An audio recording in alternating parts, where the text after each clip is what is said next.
Chercher la vie détruit la vie.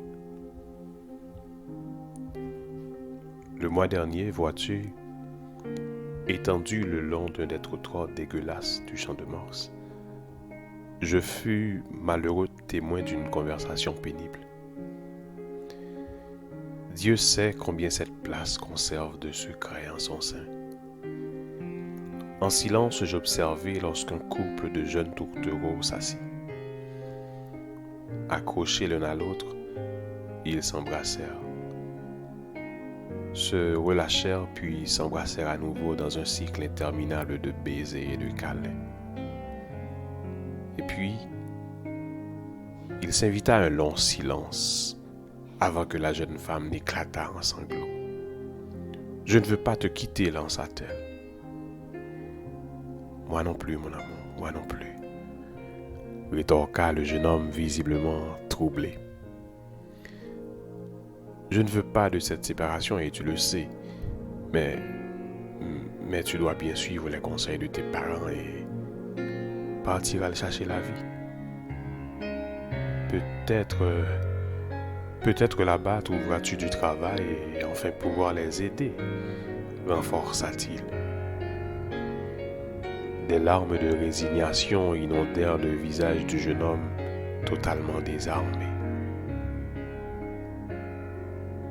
Mais où que tu ailles, ajouta-t-il, souviens-toi que je te porterai à jamais dans mon cœur.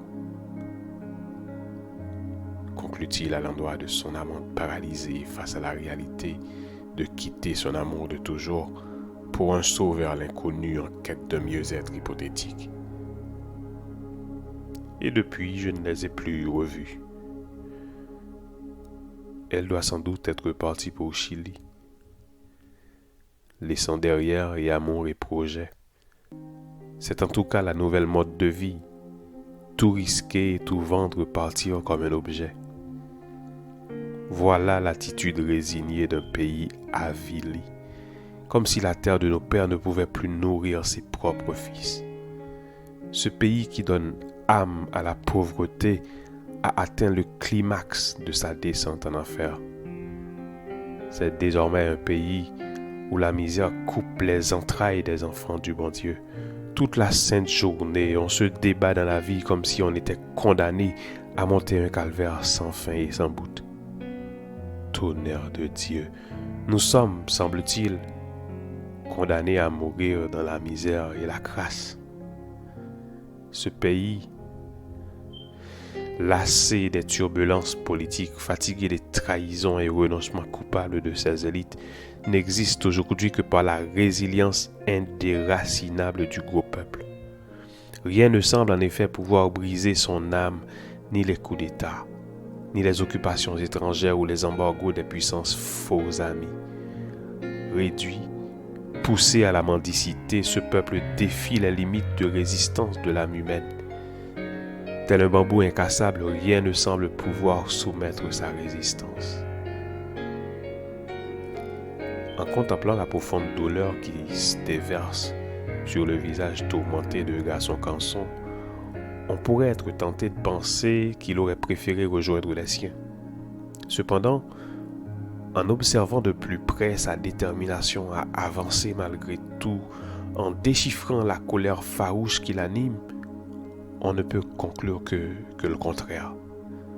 Lorsqu'on écoute les sons plaintifs s'échapper de sa gorge desséchée, lorsque l'on perçoit le contraste indéniable que son visage défiguré dessine entre l'espoir agonisant et la décrépitude environnante, on est contraint de reconnaître sa volonté farouche à se battre jusqu'au bout, même au milieu de la crasse et du désespoir qui l'entoure. Tel un soldat en mission, Gaston Canson refuse obstinément de se laisser abattre par les coups du destin et les souffrances qui, dans son pays, sont devenues le triste synonyme de l'existence. Et un jour m'a levé. En effet, ce spectre humain s'est inventé son propre monde. Un monde d'espoir volatile, certes, mais qu'il éternise dans chacun de ses fredonnements, dans un éternel plaignait, qui, emporté par le vent poussiéreux de Port-au-Prince, le précède à chaque ruelle que balaient ses pas titubants. Ce fameux chant du mourant est connu des enfants de toutes les rues. Ceux de la rue Tirmas le chantent accompagnés de tambourins improvisés faits de vieux galons traînards et malpropres. Ceux de la rue Traversière, en revanche, d'un ton plus révérencieux, l'exécutent au rythme de bambou PVC, de tcha-tcha de fortune, conçus aux graines sonnées amassées par-ci et par-là. On voit même maîtres marchandes, souvent trop occupées à tirer sur les deux bouts de la vie sous ce soleil de plomb de la Croix des Beaux-Salles, dérober quelques pincées de secondes pour se joindre aux élans complices de ces talentueux troubadours, plagiaires d'un jour, plagiaires d'un mort vivant. Et on joue mal élevé, scande-t-il, tels les cris d'un mort entendus que par ses semblables. Ils dansent de tout leur corps, poussant des cris de toute la force de leur âme, s'appropriant chaque parcelle de joie que leur permet cette extase d'un jour, orgasme de toute une vie qui ne dure que l'instant d'un refrain. Ces chantres improvisés offusquent toutes les règles du quatrième art. Ils s'abandonnent à des transports délirants, s'épanchant tels des soulards du jour de l'an. Ils chantent en des notes fausses parfois à la vie du vieux. Vieux d'une vieillesse usurpée, vieux de fortune, vieux comme tous ces jeunes dupés, piégés dans le labyrinthe d'un système monté de toutes pièces pour pérenniser leur misère. Ce système qui s'amuse à prolonger leur douleur en leur imposant au jour le jour une mort à petit feu. Ces jeunes, riches d'infortune et de désarroi, qui s'amoncellent sur les trottoirs nocturnes de cette ville mi-endormie, mi-éveillée. Cette ville, en effet, a une vie de nuit. Cette ville a une vie de nuit, demi-vie, demi-nuit.